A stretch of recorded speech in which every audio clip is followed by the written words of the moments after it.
Okay, hi guys, this is Kuya Ben Crypto. So, quick update lang tayo no, kay Bitoy. Kung ano yung nangyari kay Bitoy. So, binabantayan natin si Bitoy. Kung ano yung galaw niya. So, ngayon, currently, bumaba yung market ulit. So, from 114 kanina, yung inangat niya, ito. So, I think from 114 to 114, ngayon, 113, 167.2. So, ngayon, tignan natin kung babasagin niya ba tong per value gap na to. Kasi kung mapapansin nyo, ang lakas ng momentum Ang lakas ng momentum nung mga seller. So, kung titignan nyo tong dalawang previous candle, so ano siya, no? Halos same lang nung candle. So, ibig sabihin, malakas pa yung momentum. Kaya, malaki yung possibility na bumaba pa yung market. So, nasa 1-day time frame tayo.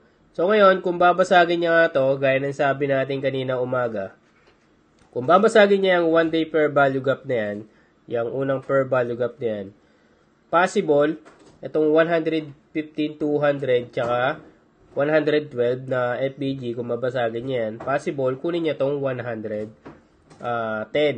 So, ngayon, kung kukunin niya yung 110 and babasagin niya yan, possible, may kunin pa yan sa baba na liquidity. So, check natin kung ano yung gagawin ni market dito. Pero kung mapapansin nyo, malakas pa yung momentum. So, kung magkakaroon ng ano dito, ng malakas na seller, malakas na buyer, so possible, bumalik pa to sa taas. Pero ngayon, mapapansin nyo, kontrolado pa nung mga seller yung market. Kasi kanina, nagre-recover siya. Yes, pero ang bagal Ang bagal nung recover niya hanggang 114, tapos ngayon bumaba ulit ng 113. So, check natin kung babasagin niya to or i-fill up niya tong imbalance or per value gap natin dito na 115 to 112. So, kung i-reject niya yan, possible, magkaroon ng momentum yung mga buyers, possible, bumalik pataas. Pero, siyempre, tingnan natin yung mga confirmation bago tayo pumasok. So, dito, ang nakikita ko dito, malakas pa rin yung seller dito. So, kaya possible, dire-diretso pa rin yung baba nito. Baka kunin niya tong hanggang 112.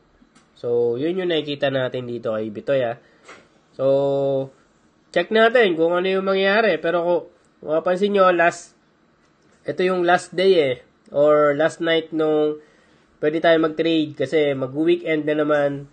So, possible, expect natin yung low volume. So, kung hanggang bukas sa umaga, walang galaw yung market, mag-stay pa rin siya dyan, possible, consolidation na yan. So, ang abangan natin, Monday ng gabi, open ulit nung market. So, check natin kung ano yung magiging galaw ng market dito. So, pero dito sa Crypto Bubbles, so sa monitoring natin dito. So, mapapansin nyo, pulado pa rin karamihan. Halos lahat pulado pa rin, ilan pa lang din yung green. So, sa day, sa 1 day, so halos lahat din same lang din nung tawag nito. Nagano pa rin, malakas pa rin yung mga seller. Kumbaga sumasabay din yung mga ibang altcoins kay BTC. So bumababa si BTC, sumasabay din sila. So yun lang naman. Chinek lang natin or nanguwala tayo ng update dito kay BTC. So possible to bumaba pa. So yun yung nakikita natin dito. So kung bababa pa to hanggang 112, so check natin kung babasagin yan. So, yun lang naman. This is Kuya Ben Crypto. Peace out.